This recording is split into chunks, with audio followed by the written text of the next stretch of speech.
That is, Martha. What? That's a bear market, folks. Oh, that's bad. Fox News alert, we're a lot deeper in the hole than you think. That's the claim by an economist who says the national debt, which stands just shy of $17 trillion, isn't even close to what the government and you, the taxpayer, really owe.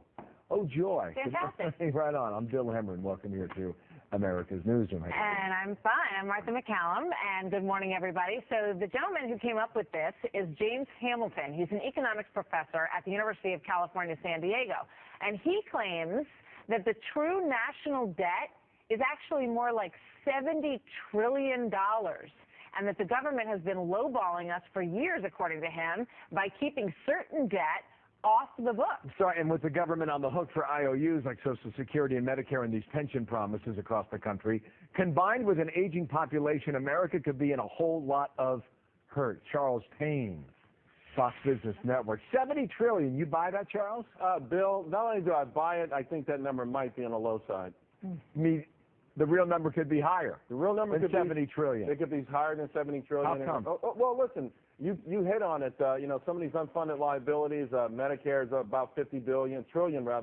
Social Security, $20 trillion. We've got new entitlements coming online. Who knows what the Obamacare law will emerge as, but ultimately, you could see that being some sort of entitlement that costs us a lot of money. 30 million people getting health insurance instantaneously.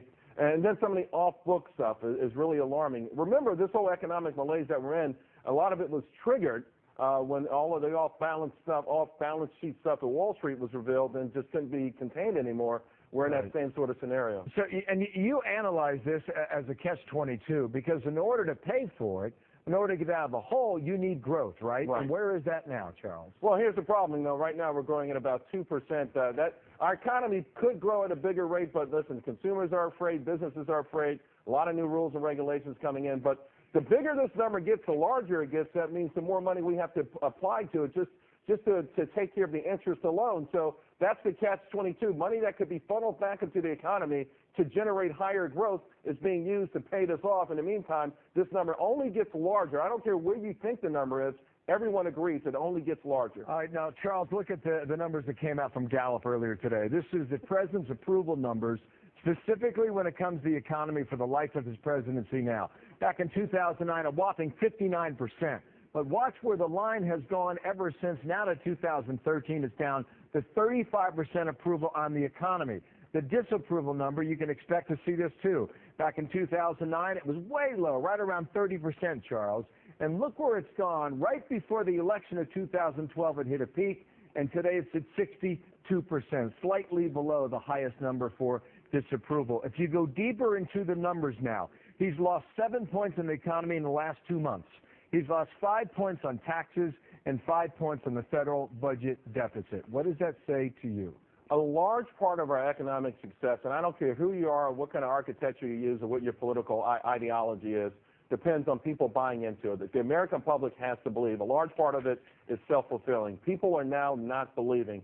The last jobs report we saw, average weekly wages actually went down month over month.